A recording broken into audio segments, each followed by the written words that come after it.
Hey folks, welcome back to another episode of STEN Reacts. Today we're going to dig into a thorny issue, Providence issue, that has gained national, if not international, attention. You're all familiar, I'm sure, with the controversy around the mural that was painted, then taken down, then repainted again in Providence, featuring Iryna Zarutska, the 23-year-old Ukrainian refugee who was stabbed to death last August in 2025 while riding public transit in North Carolina.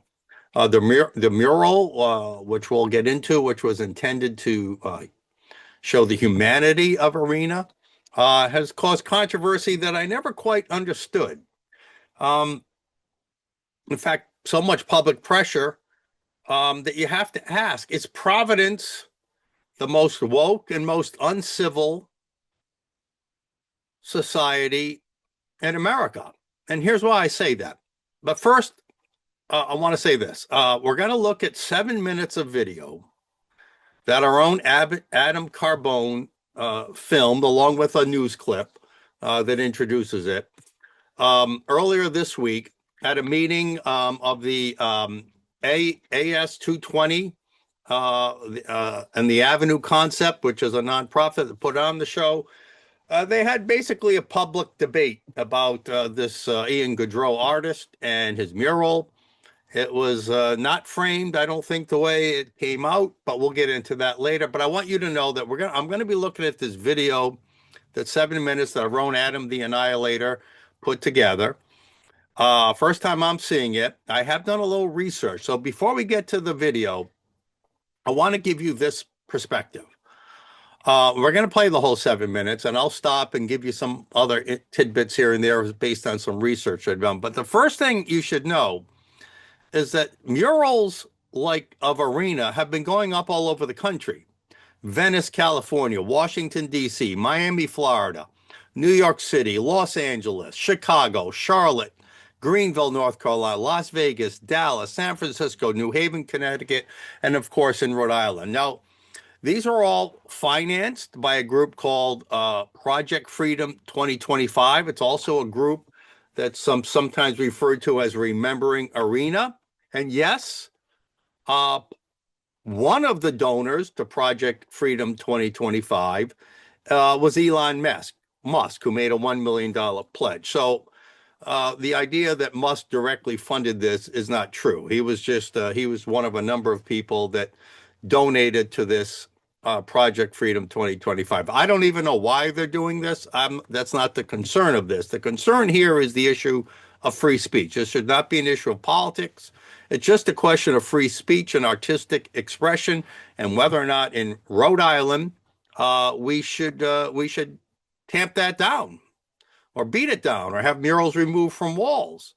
In none of the other cities has there been outrage like this, other than Providence. There's been some questions raised. There's been some media supporting and a few critical acclaim in Chicago and New York, but there hasn't been anything compared to what's happened in Providence, Rhode Island, with the outroar to this. Why? And what's the uproar all about? I heard the claims, I heard all that, but I never understood it. So we're going to dig in, and hopefully watching this video will tell us a little bit about that. And I'll comment further and give you some of the other background. We'll find out who this author, this artist, Ian Gaudreau, is. What's his past? Is he a political guy or is he not? We'll go through all that as we go through the video. So first, let me first share with you the video. We'll stop it occasionally here or there to talk. But here's the video, beginning with a newscast that our own Adam Carbone put together. Right off the top, it's been the talk of the city and the internet for days now, and now we have a verdict. A Providence mural dedicated to murdered Ukrainian refugee Iryna Zarutska will be coming down. I'm Gene Valicenti. And I'm Emily Bowles. What the artist says started as a tribute to the Ukrainian refugee quickly became a political flashpoint. I don't really think that it's fair that I had to be in the middle. This is Ian Gaudreau, the artist in question, and I think this is still the newscast, although I want you to know ahead of time, it's soon. I think this video is going to transition away from the newscast from Channel 10 and towards actual video that Adam the Annihilator took at that AS 220 event earlier this week. All of everything that's going on, and you know, making my most important work ever, and then, you know, now I've got to come and sort of defend myself to a panel of people that are you know, misrepresenting a lot of things and saying a lot of opinions like they're facts. Representing a lot of things. Yes, I think so. We're gonna get into that. We're gonna hear what some of these people say. But I have read in other accounts and in conversations I have with people who know Ian Gaudreau that the premise of the meeting was supposed to be what's you know, basically a broader discussion about art and artists' responsibilities and free speech and all that. And the question is, but the panel and the whole event at AS 220 this week basically became a trial of Ian Gaudreau and his work. And I think what you're going to hear here are some really crazy political opinions that were not intended by Gaudreau. Just because people can imagine get triggered by something for something that's not there doesn't mean that Gaudreau's work is political or should be taken down or free speech should be infringed upon. So let's go through a little more of the video, and then, like I said, we'll add a little more commentary here or there.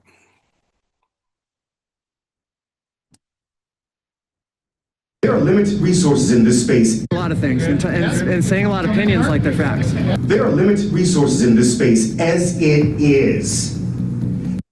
Limited resources, I assume he's referring to the artistic community, who often rely on public funding to fund their works. We know that some of those works have been pretty controversial, left-leaning in the past, so let's not forget about that. You might remember the one from maybe 10 years ago with it was a piece of publicly funded art with the crucifix in a bottle of urine. It's also even more limited, talking about people being shitty. It's even more limited for the voices of color who are artists in community. What this has to do with artists of color, I don't know. You can see Ian Gaudreau in the past there looking a little perplexed, if not defensive, as he should be. He's being put on trial here.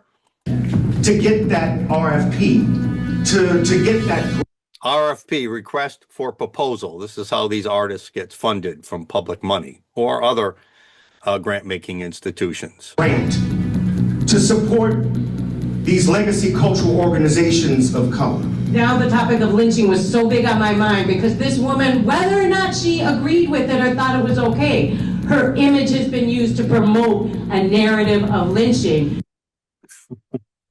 All right, look, I could make a lot of comments here. Promote a narrative of lynching. That mural right there, that crazy woman says, promotes a narrative of lynching. Now, it is true that she was murdered on that train by a black man who had a long history of criminal record, as long as you and I can count, maybe mental instability.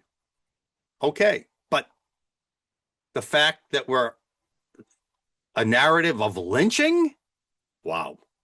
That 4,743 Look at Gaudreau. He can't believe it. Lynching?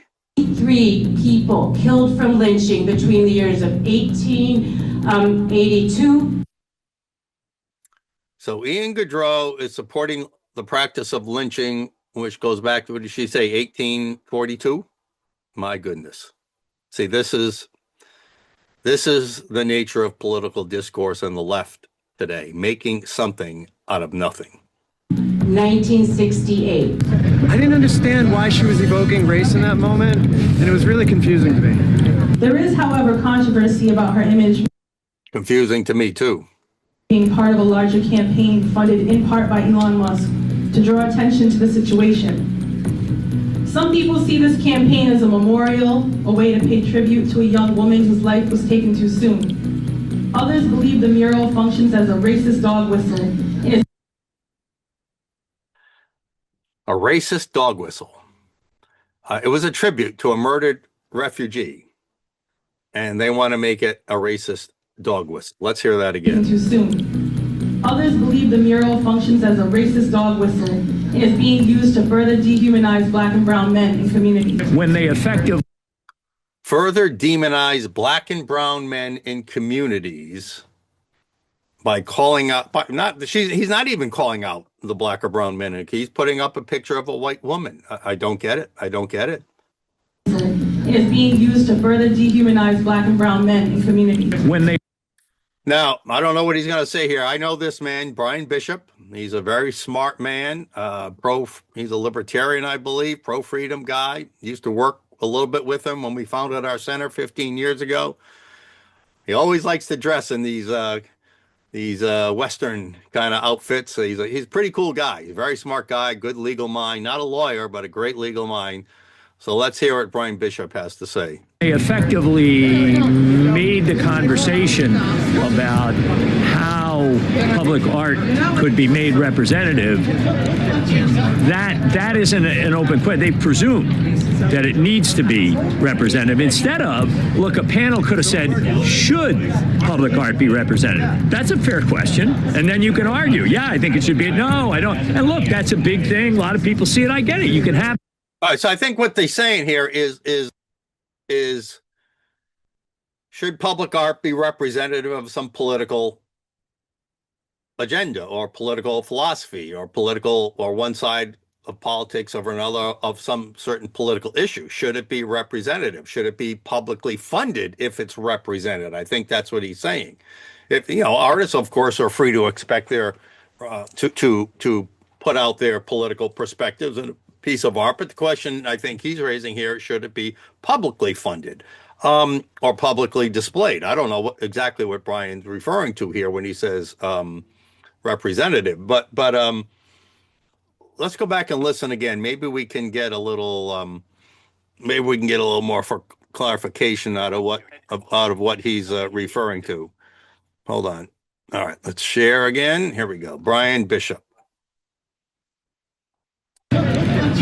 That isn't an open question. They presume that it needs to be representative. Instead of, look, a panel could have said, should public art be representative? That's a fair question. And then you can argue, yeah, I think it should be. No, I don't. And look, that's a big thing. A lot of people see it. I get it. You can have that. But essentially, the panel presumes it should be. So to some extent, that puts Ian at a disadvantage. So they're presuming that Ian was trying to make some, I think what Brian Bishop's saying here, that Ian Gaudreau, the artist you see in the middle there, was somehow trying to make a political statement. They presumed he was trying to make a political statement. Then they presumed what that political statement was. Obviously, they're saying it's anti-Black, it's racist. You'll hear later, I think, what other people said, it's anti-LGBTQ. That's a lot of presumptions. And you know what? Based on what I've seen so far and based on what I've heard from news reports and read, all their presumptions were grossly incorrect. Let's continue. So we're gonna stop this question here really quickly. I'm so sorry, but remember that you can. Yeah, but I was told that this wasn't going to be like I didn't think you addressed the question with that. We're just having a conversation. It's it's okay. Like a crusade against my painting unless I was able to defend it. We are having. So they're not letting Ian Gaudreau talk here. He's saying, I came here to discuss the idea of public art. I didn't realize I was coming here to go on trial, basically. And can I at least defend my art, defend what they're saying about my art? And basically the moderator there saying, no, we're going to move on to the next question. Amazing. It's okay. Like a crusade against my painting unless I was able to defend it. We are having a conversation broadly about public art, not necessarily just came here with that in good faith. Yes. This does not appear to be a conversation broadly about public art. Does it to you? We are having a conversation. I just want you all to remember our ways of being, of leaning into discomfort. one mic. Expect no closure, no quick fixes. Speak for yourself. Take space, make space, speak people IRL, and recognize systems. We're all having a conversation. We have limited time, and we want to make sure that we get to some of this really specific question. My painting is not promoting lynching. That's not. My painting's not promoting lynching. Yeah. Oh my goodness. He's incredulous at this point. You got to feel for the guy that puts up a painting to humanize a murdered woman, and he's accused of supporting lynching. What we're doing some of this really specific question. My painting is not promoting lynching. That's not what that was not what was said. But we can talk more after this. That's not what was said. We just heard it. We just heard it. We're gonna go into the next question real quickly. All of this political vitriol being kicked up has removed Iryna's humanity from her story. As per usual, in making this a black-white issue, they make a mistake. You can't have a good conversation about this because of where we are as a country, and that funder is one of the people who has contributed to the climate and is profiting off of that climate. That funder is funder, Elon Musk, is profiting somehow. When you make a donation to a nonprofit, how are you profiting? I don't know. This country, I can't support that. I'm upset and angry, and I always have been, and that's what makes me an artist. Process my anger, disappointment. But this anger and this tension is a little different. It's very difficult for us to have a reasonable conversation when the time is inflamed. And I am angry for the ones who created this tension. Wait a minute. Who created this tension? The artist Ian Gaudreau, by putting up a beautiful mural meant to celebrate the humanity of a murdered woman, a refugee at that, from another country? Or these woke lunatics on the left in Providence? Like I said, these murals have gone up in dozens of other cities across America, and we have not seen this pushback other than from this triggered woke group of I don't know what we call them. Snowflakes, I guess. That is completely angry for the ones who created this tension. That is Look in the mirror, buddy. Look in the mirror. Completely and entirely unnecessary. Everybody has their own right to their own opinion, and all voices should be heard, including my own. And my voice is about Iryna's memory and memorializing her in a way that honors her and brings attention to her humanity. So what we need to do is be able to figure out what is the kind of world we want to build, and maybe have that world not depend on murdering black men in order. And Murdering black men, what does that have to... Please help me. Comment on this video. How does murdering black men get into this equation? Should the black man who murdered Iryna Zarutska not have been arrested? As you may have heard in the news, he's not going to stand trial for murder because he's been deemed incompetent. So if anything, he's almost being let off the hook. But I don't think she's referring to the murderer of Zarutska. I think she's going back to this lynching, the murdering of black men, which I have no idea how she gets any of this out of this. But yet it's become a political flashpoint. Wow. Using white women's little fragility to keep the system in place. Maybe that system could be built on... I don't know how he sits there. I don't know how this Ian Gaudreau artist sits there and puts up with this inane attack on his work. The presumptions are so far off base. Love and joy and opportunity and dignity of all humans. The world we live in, Ian Gaudreau's world, is bad, but them sitting there on a stage criticizing him, criticizing free speech, criticizing a beautiful piece of art, that's the world she wants to live in. My goodness. My goodness. give some time for... Not everyone thinks the same way that you do.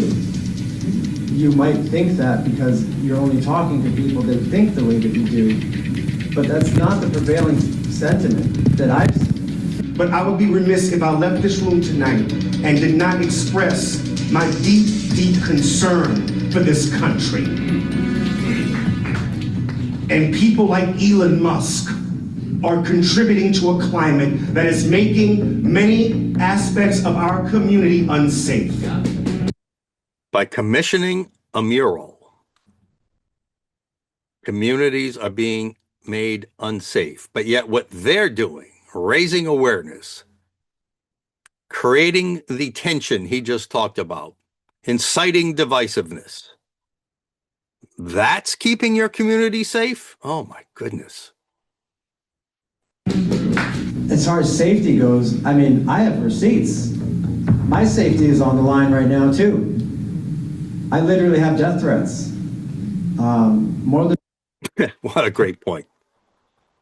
Because of the tension they have created, this panel and the media who flames it and all the other advocates out there, activists from the left, this man's life is now being threatened.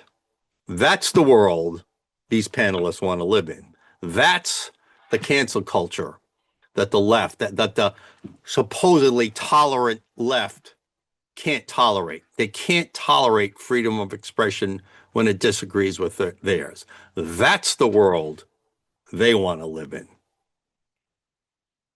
than one. So I think that this painting has brought out the ugliness on both sides. It's not fair to categorize as just one side is ugly and the other side is just, you know, rainbows. It's just not fair. It's just not fair. Both sides have been very ugly here. And if anything, as far as to answer your question, what I want to see going forward is, let's remember how to talk to one another. Let's take conversations offline. Let's bring them into rooms like this. Go to your church. Wherever it is that you go and you find community. So let's stop right there. We'll take it back a second, but that's important because that's what happened in other cities. In Chicago, there was a lot of debate. People made public commentary. One side put their views out, another side put their views out. They talked civilly to each other. As you'll see again, he's going to say just agree with civility. So they had civil debate, but here in Providence, it got ugly. Here in Providence, these activists, these lunatics on the left can't handle it. They were triggered. And it's clearly Trump derangement syndrome. Elon Musk associated with Trump, so therefore we have to react. But other cities where there was disagreement, they had a good public debate, but the murals were never forced to be taken down. I'm not aware that any of the artists in those cities had their life threatened or that they were invoking racism or lynching or attack on LGBTQ rights. And by the way, the LGBTQ angle arose because the first mural that Gaudreau put up was on a place called an establishment called the Dark Lady, and apparently it's a gay establishment, and so obviously Gaudreau was attacking the gay community, not. But that's how it was taken. Gaudreau later admitted, I think I remember reading in a report that he said, well, maybe I shouldn't have put it there in the first place, but there was no intent there, like they want you to believe. Wow, let's go back.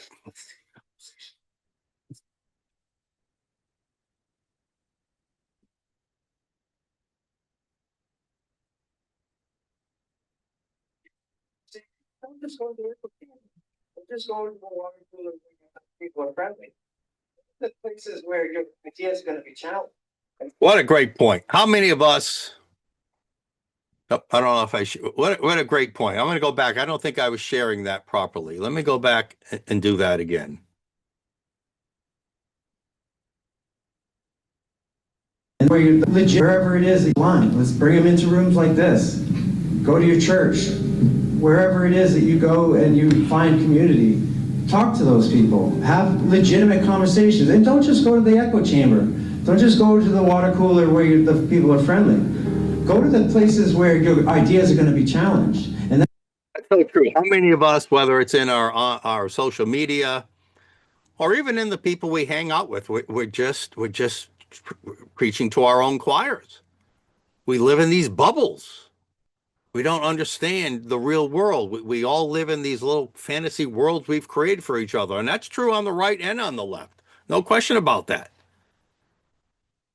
But so that means there's no way I can understand somebody with an opposing view because I'm never among people with opposing views. I never talk to people really with opposing views. I just like to throw darts at them. I just like to rip them from the keyboard on my social media. I just like to have fun taking them down, canceling them, whatever the case may be.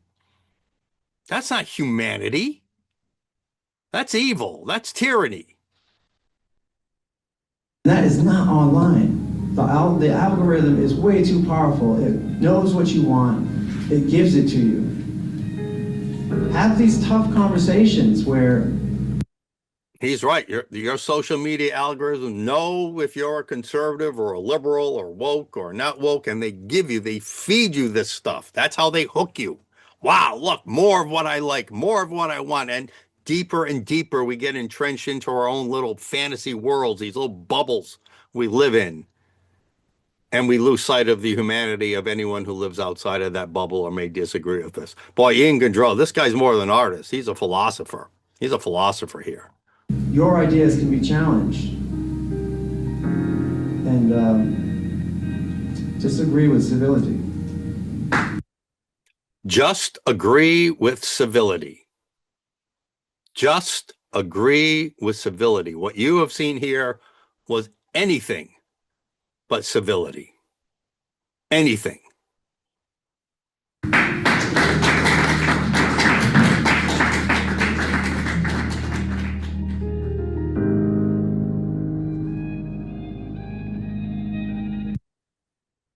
Wow. Wow. I didn't realize the lynching. I only understood it, accusations that came out. I understood it to be, well, since it was a black man that murdered that white person, that beautiful woman on that mural, then this is obviously an attack against all black men. Obviously, that's not what Ian Gaudreau intended.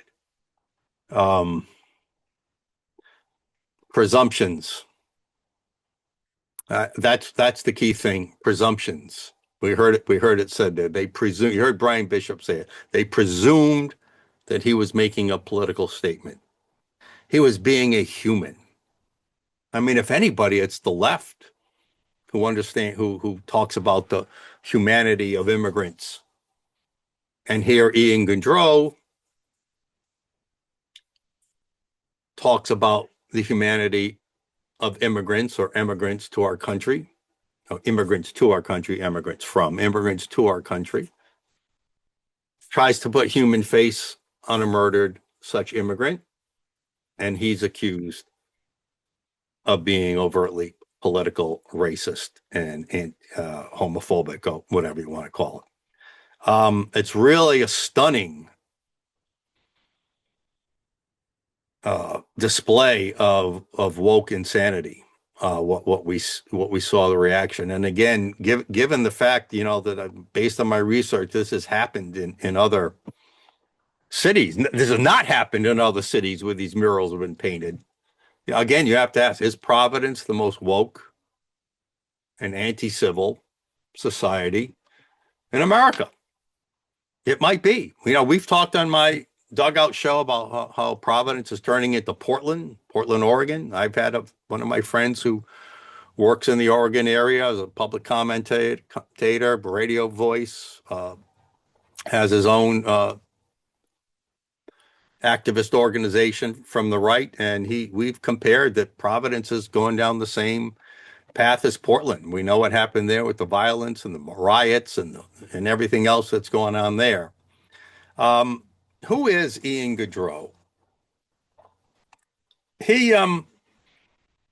He's started off painting a giant mural in the Mansfield area, paying tribute to a teacher who had great influence over him.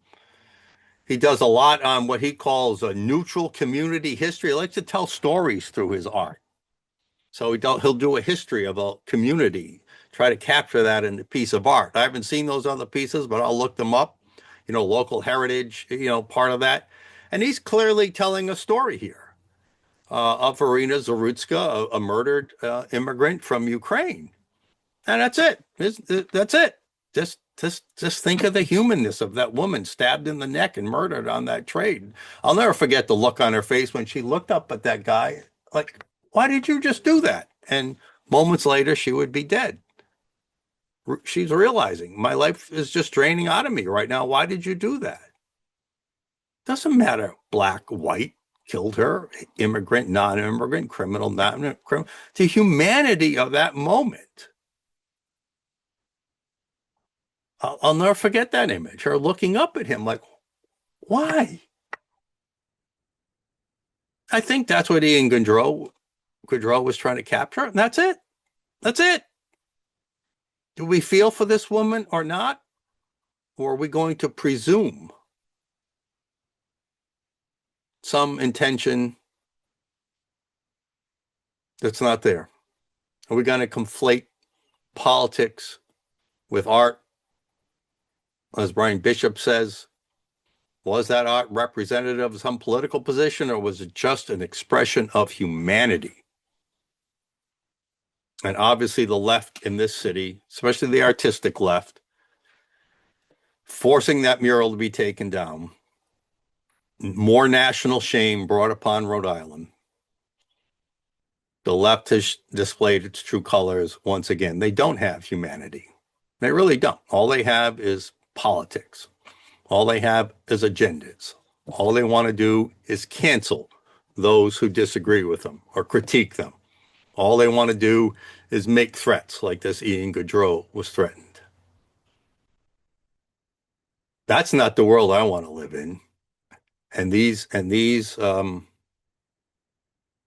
I'll keep my rhetoric a little lower, but these people on that stage are basically saying, I don't want to live in the world of humanity that Ian Gaudreau tried to create. I want to live in a world of inhumanity where we can criticize people, put words in their mouth, put motives out there that don't exist. I'm going to I'm going to project my beliefs into everyone else's, into this piece of work, this piece of art. And I'm going to criticize and threaten and destroy that which we don't agree with, or that which we make up some presumed motive that doesn't exist. It's a sad world. Politics has gotten bad in this. Hey, the right does it too. The right does it as well. The right has tried to overly politicize the Iryna Zarutska murder. But at the end, and what Ian Gaudreau, I believe, was trying to capture, and we're gonna invite him, see if he'll come on and be our guest. All he was trying to do was capture the humanity of that moment where that woman looked up at that guy and said, why did you just kill me? That's it. For STEN Reacts, Mike Stenos out. We'll see you next time.